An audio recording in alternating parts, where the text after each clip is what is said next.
નમસ્કાર વિદ્યાર્થી મિત્રો, તમારું હાર્દિક સ્વાગત છે એજ્યુકેશન ઇન ગુજરાતી ચેનલ પર।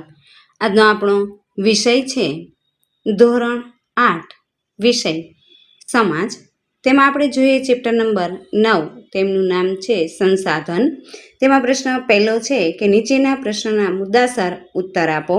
એમાં પહેલો પ્રશ્ન છે પ્રાપ્તિ સ્થાનોના આધારે સંસાધનોના પ્રકારો ટૂંકમાં વર્ણવો। તેમાં આપણે જોઈએ પ્રાપ્તિ સ્થાનોના આધારે સંસાધનના 4 પ્રકાર પડે છે। પહેલું આપણે જોઈએ તો સર્વસુલભ સંસાધન। આ પ્રકારના સંસાધન એ સર્વત્ર ઉપલબ્ધ હોય છે। દાખલા તરીકે વાતાવરણમાં રહેલા વિવિધ વાયુઓ, ઓક્સિજન, નાઇટ્રોજન વગેરે। ત્યારબાદ બીજું છે સામાન્ય સુલભ સંસાધન।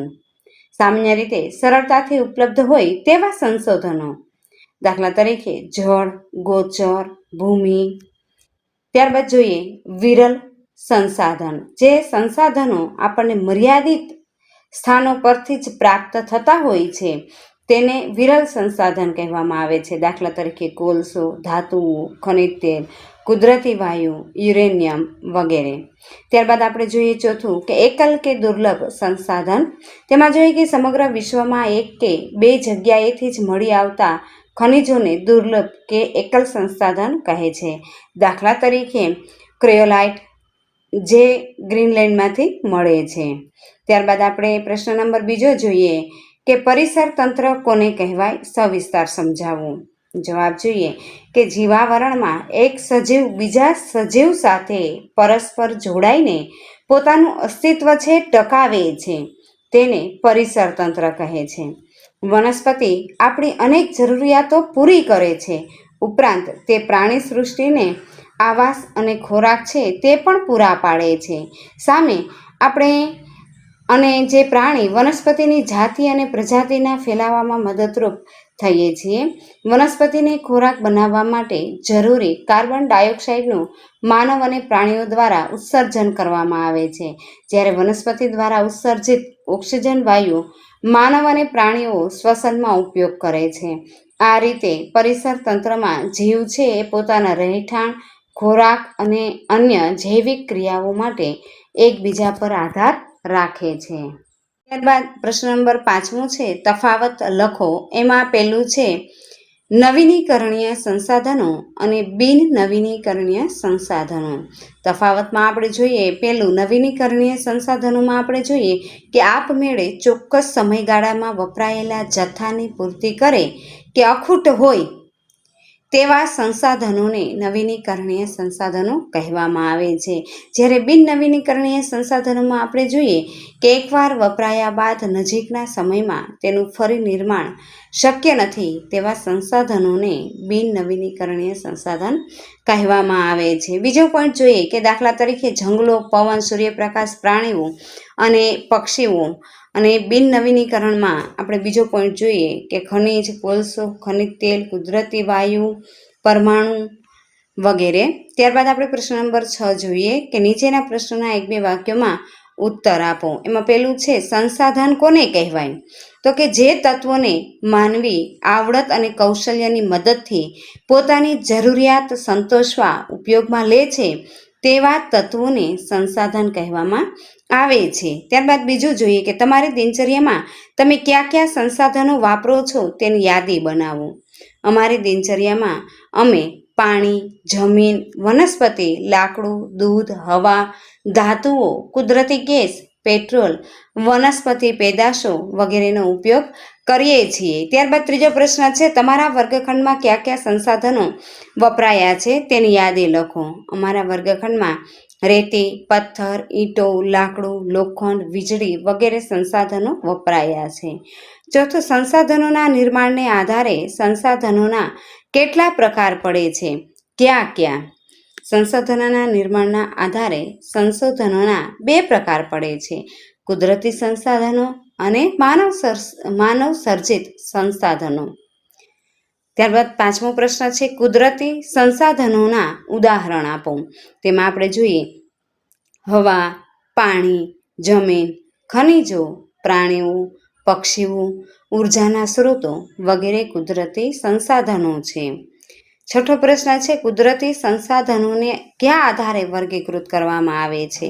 કુદરતી સંસાધનોને પુનઃપ્રાપ્યના આધારે અને વિતરણ ક્ષેત્રો કે પ્રાપ્તિ સ્થાનોના આધારે વર્ગીકૃત કરવામાં આવે છે.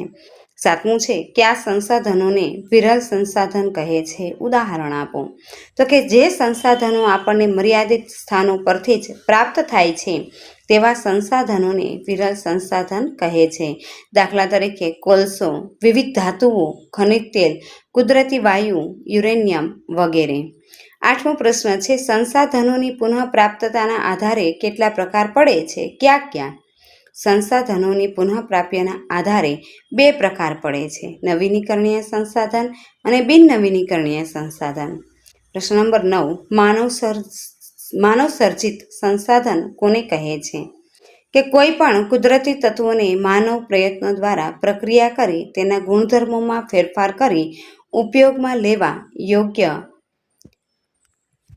બનાવાય તેને માનવ સર્જિત સંસાધન કહે છે.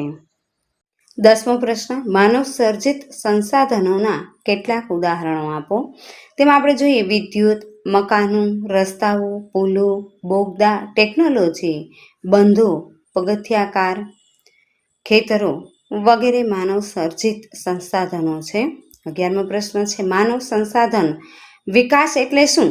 તો કે માનવીની સંસાધન બનાવવાની પ્રક્રિયાને માનવ સંસાધન વિકાસ કહે છે. 12મો પ્રશ્ન છે, મીઠા પાણીનો મોટાભાગનો જથ્થો ક્યાં સંગ્રહાયેલો છે? મીઠા પાણીનો મોટાભાગનો જથ્થો ઊંચા પર્વત શિખરો, હિમ નદીઓમાં અને એન્ટાર્કટિકા ખંડ અને આર્કટિક મહાસાગરમાં બરફ રૂપે છે. 13મો પ્રશ્ન છે, આપણે મીઠું પાણી ક્યાંથી પ્રાપ્ત કરી શકીએ છીએ? આપણે મીઠું પાણી ભૂગર્ભ જળ, નદી, સરોવર, ઝરણા કે કૂવામાંથી મેળવીએ છીએ. 14મો પ્રશ્ન, વિશ્વમાં આજે કયા કયા પ્રદેશોમાં પીવાના પાણીની ભારે તંગી વર્તાય છે? આજે દુનિયામાં વિવિધ ભાગો જેવા કે દક્ષિણ અમેરિકા, આફ્રિકાના મોટાભાગના પ્રદેશો, મધ્ય પૂર્વ એશિયા, ઓસ્ટ્રેલિયા વગેરે પ્રદેશોમાં પીવાના પાણીની ભારે તંગી વર્તાઈ રહી છે. 15મો પ્રશ્ન છે, ભારતના કયા પ્રદેશોમાં ઉનાળામાં પીવાના પાણીની તંગી સર્જાય છે? ભારતમાં ગુજરાતના સૌરાષ્ટ્ર, કચ્છ, ઉત્તર ગુજરાત, પશ્ચિમ રાજસ્થાનના જેસલમેર અને બાડમેર જિલ્લા, દખણના ઉચ્ચ પ્રદેશોનો મધ્ય ભાગ વગેરે ક્ષેત્રોમાં ઉનાળામાં પીવાના પાણીની તીવ્ર તંગી સર્જાય છે. 16મો પ્રશ્ન છે, જળ તંગી માટે જવાબદાર મુખ્ય પરિબળો કયા કયા છે?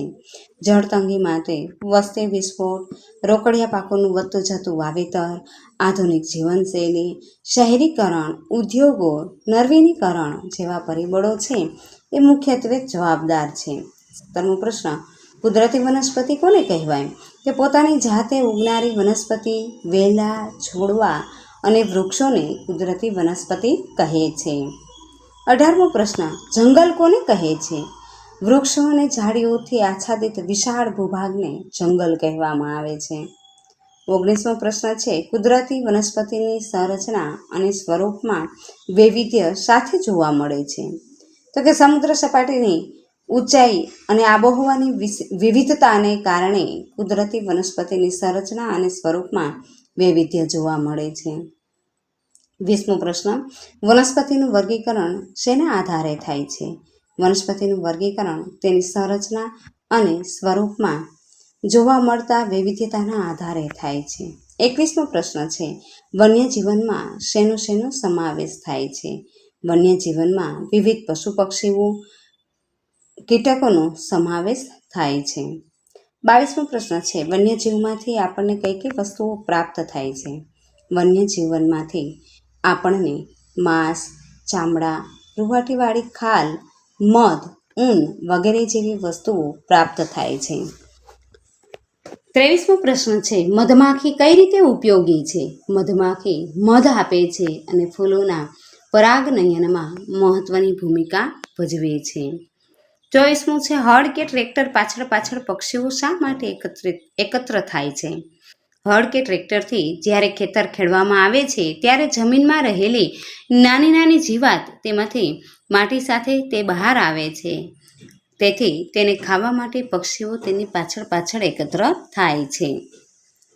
25મો પ્રશ્ન છે, તળાવ અને સરોવરની પાણી સંગ્રહણ ક્ષમતા વધારવા શું કરવું જોઈએ? તળાવ અને સરોવરની પાણી સંગ્રહણ ક્ષમતા વધારવા તેમાં જમા થયેલ કાંપ દૂર કરી તેમને ઊંડા કરવા જોઈએ.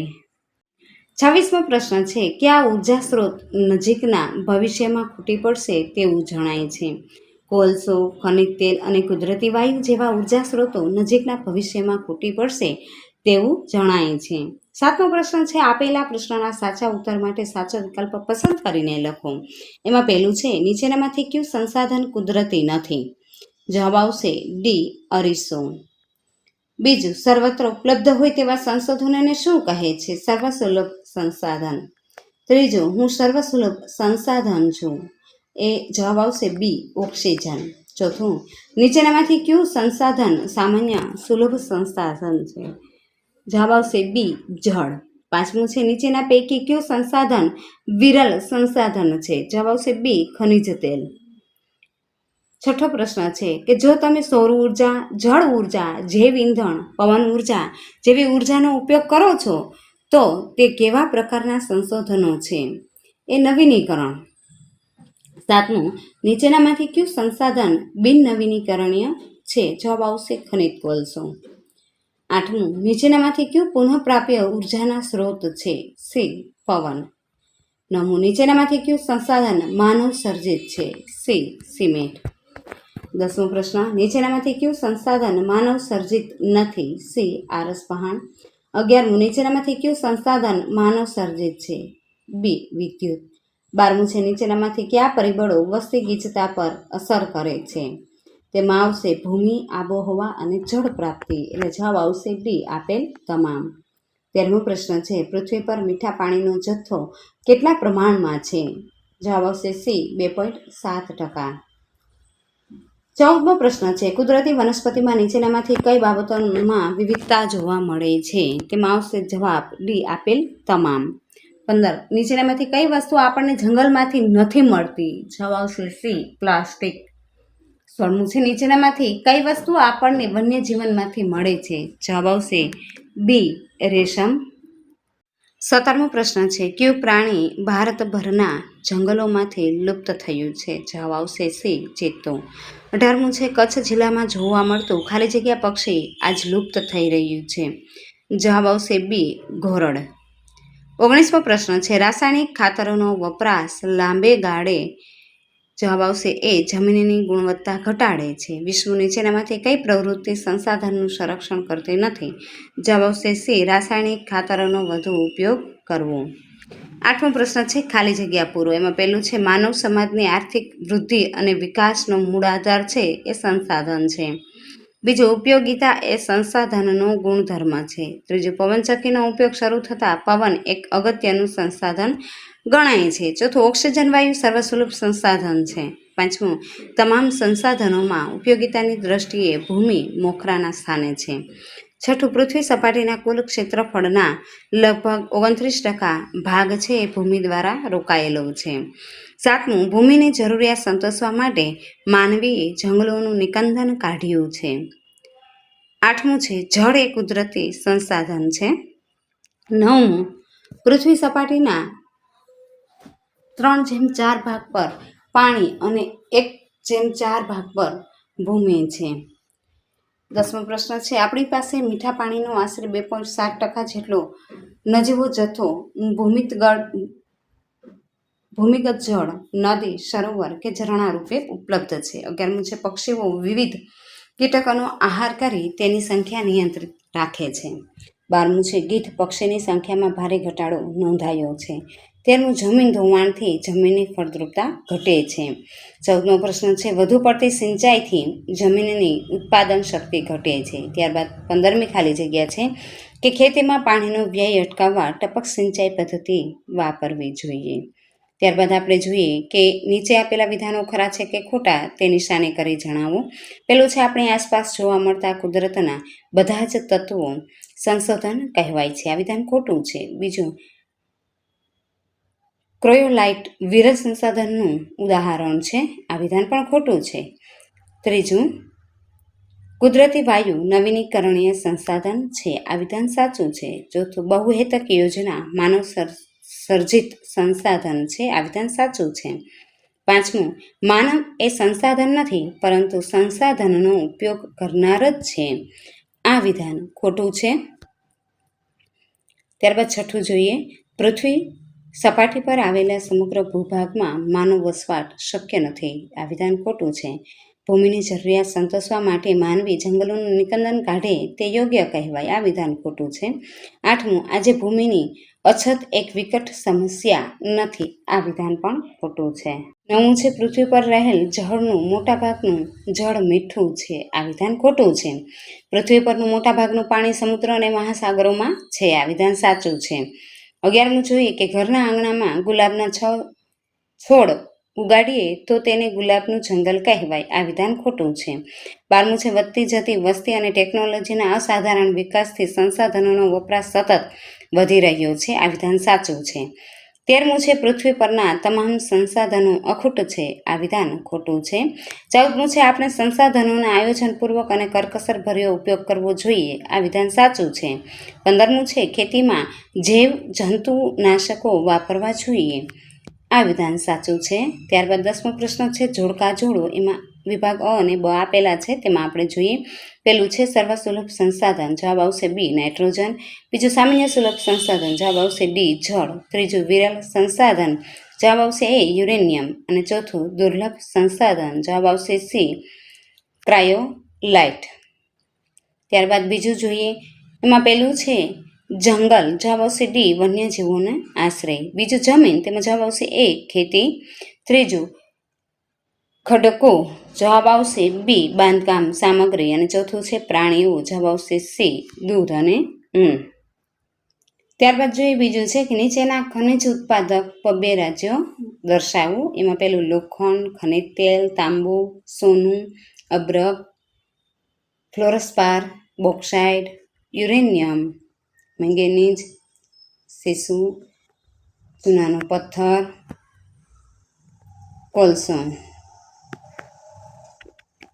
તેમાં પણ આપણે જોઈએ કે બધા જ રાજ્યોમાં અલગ અલગ નિશાની કરી અને આપણે દર્શાવવાના છે કે કયા રાજ્યમાંથી આપણને કયું ખનિજ તેલ છે કે મળી આવે છે.